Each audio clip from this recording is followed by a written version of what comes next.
नमस्कार दोस्तों, नवरात्रि की बहुत बहुत शुभकामनाएं। जैसा कि आपको पता है नवरात्रि आने वाली है। अपने अपने हिसाब से माता रानी के स्वागत की तैयारियां भी कर रहा है।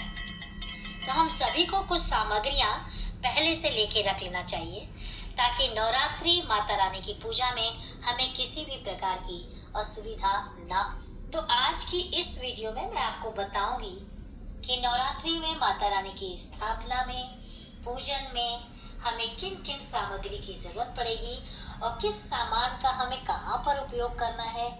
और कुछ सामग्री देखिए ऐसी होती है जो हर जगह नहीं मिलती, तो अगर आपको वह सामान ना मिले तो आप उसकी जगह पर क्या प्रयोग कर सकते हैं। आइए जानकारी लगाने के लिए एक चौकी की जरूरत पड़ती है, और अगर आप ज्यादा बड़ी पूजा कर रहे हैं तो आपको 2-3 चौकियां लगेंगी, और उन चौकियों पर बिछाने के लिए लाल या पीले रंग के वस्त्र लें। और इन चौकियों पर बिछाने के लिए नए वस्त्र की आवश्यकता नहीं है।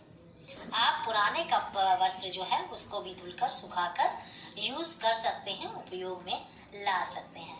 इसके साथ ही हमें माँ दुर्गा का विग्रह चाहिए होगा, या फोटो या मूर्ति कुछ भी ले सकते हैं, छोटी बड़ी जैसी भी है आपके पास। देखिए कुछ लोग जो मूर्ति की रखते हैं, मूर्ति जो है मिट्टी की लेते हैं और माता की हर वर्ष लेते हैं और उन्हें विसर्जित कर देते हैं। तो अगर आप ऐसा कर रहे हैं तो ऐसा ही करिए। उसके साथ हमें गणपति जी का एक विग्रह चाहिए होगा, तो आप गणपति जी की फोटो या मूर्ति ले सकते हैं। अगर मूर्ति ना हो तो सुपारी के भी गणपति जी बना सकते हैं। अब इसके साथ ही देखिए हमें तिलक करने के लिए चंदन चाहिए होगा। यहाँ पर हमने चंदन रख लिया है। साथ ही में माता के तिलक करने के लिए माता को रोली कुमकुम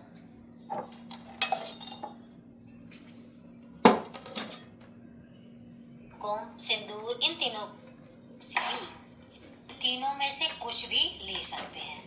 तो यहाँ पर देखिए मैं थोड़ी थोड़ी वस्तुएं दिखा रही हूँ, आपको 9 दिनों के हिसाब से वस्तुएं लेनी है।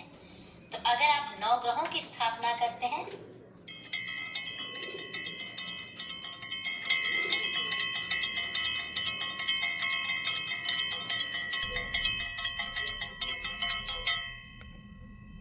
कलावा चाहिए होगा।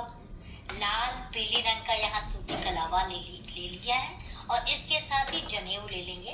तो हम गणपति जी को अर्पित करने के लिए साथ ही में देखिए चावल चाहिए होगा, बिना टूटा हुआ अक्षत जिसको कहते हैं।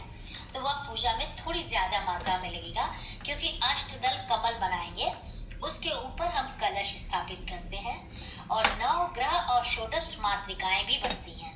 तो आप चाहें तो देखिए फूड कलर से भी इन्हें कलर कर सकते हैं, पीला, हरा, लाल, जैसा आपका मन करे। और देखिए आप अखंड ज्योत जलाते हैं तो फिर सुबह और शाम की आरती के लिए हमें तिल का तेल चाहिए या शुद्ध देशी घी चाहिए, जो आप अफोर्ड कर सकते हैं,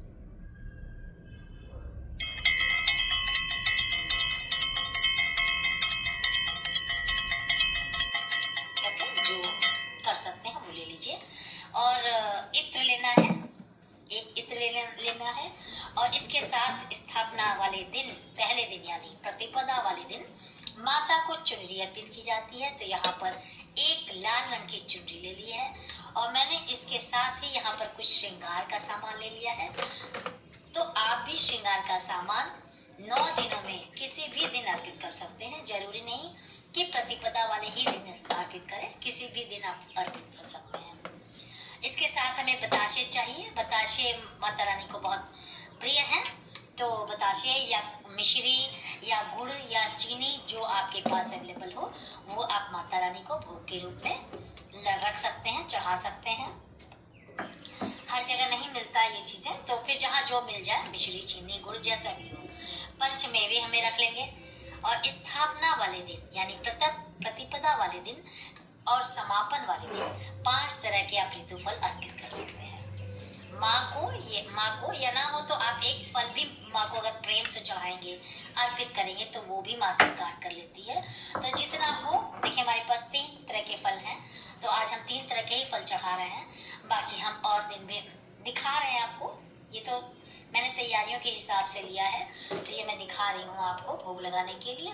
कुछ इलायची और फूल वाले लौंग चाहिए होंगे, और ये पहले से ही छांट कर रख लीजिए, क्योंकि लौंग फूल वाले ही चाहिए। माँ को जो है वही अर्पित होती है। पान के पत्ते हमें चाहिए होंगे, तो हमारे पास अभी पान के पत्ते अवेलेबल नहीं है, तो मैं बता देती हूँ। पान के पत्ते आपको चाहिए। माँ को माला जरूर अर्पित करें। पान के पत्ते पर रखकर भोग अर्पित करें।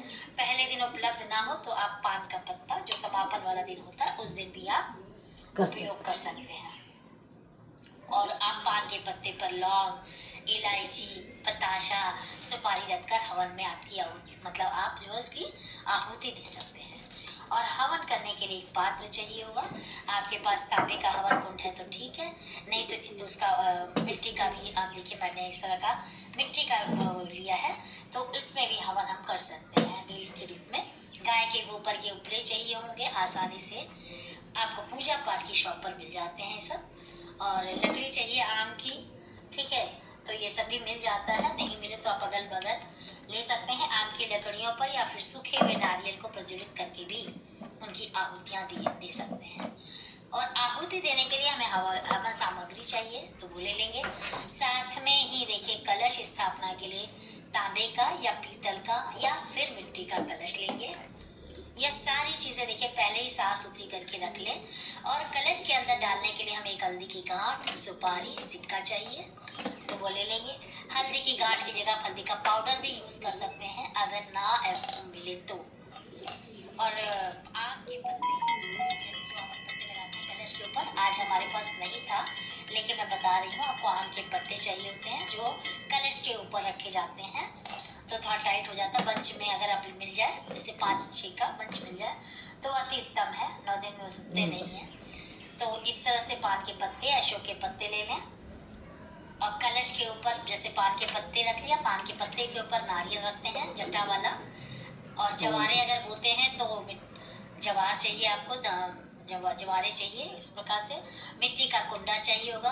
फिर अब देखिए पीतल की थाली या पीतल के कटोरे, कांसे के कटोरे, इनमें भी जवारे बो सकते हैं। और जवारे बोने के लिए यहाँ पर मैंने पास में देखिए नदी की रेत है, इसमें जवारे काफ़ी अच्छे लगते हैं। तो अगर आपके पास ना हो तो आप किसी भी साफ सुथरा की जगह पे मिट्टी का भी प्रयोग कर सकते हैं, लेकिन साफ सुथरी जगह हो। और इसी के साथ जवार बोने के लिए भीगे हुए जौ ले लेंगे। बहुत से लोग देखते जो बोते हैं, बहुत से लोग गेहूँ बोते हैं, बहुत से लोग मिक्स करके बोते हैं। तो एक रात्रि पहले आप भिगो कर रख दीजिए, जिससे ये बहुत अच्छे उगते हैं। और अखंड जो जलाते हैं तो एक बड़ा सा दीपक हमें चाहिए होगा। और पीतल का या मिट्टी का दिया ले सकते हैं, छोटा दिया भी हम ले सकते हैं आरती के लिए। और इसके साथ ही देखिए इच्छा और शक्ति के अनुसार दक्षिणा आप जरूर ले लें। स्थापना वाले दिन इसे जरूर अर्पित करें। और अगर आप दुर्गा चालीसा पढ़ते हैं तो पुस्तिका ले लें। दुर्गा सप्तशती पढ़ते हैं तो उसे रख लें। और माँ का दोनों समय जल का भोग रखने के लिए एक छोटी सी लुटिया रख लें। साथ ही हमें पीतल के थोड़े बहुत बर्तन चाहिए होंगे भोग रखने के लिए। तो इस प्रकार से वह टोटल सामग्री है जो नवरात्रि की स्थापना और पूजन के लिए हमें चाहिए होगी। तो मुझे पूरी उम्मीद है कि इस वीडियो को आप देखकर सभी को नवरात्रि की स्थापना, घट की स्थापना, पूजन की सामग्री को अरेंज करने में कहीं ना कहीं हेल्प तो जरूर मिलेगी। और वीडियो अगर अच्छी लगी हो, थोड़ी सी भी पसंद आई हो, तो वीडियो को लाइक करें, शेयर करें और मेरे साथ जुड़े रहने के लिए इसी तरह की वीडियोस। धन्यवाद।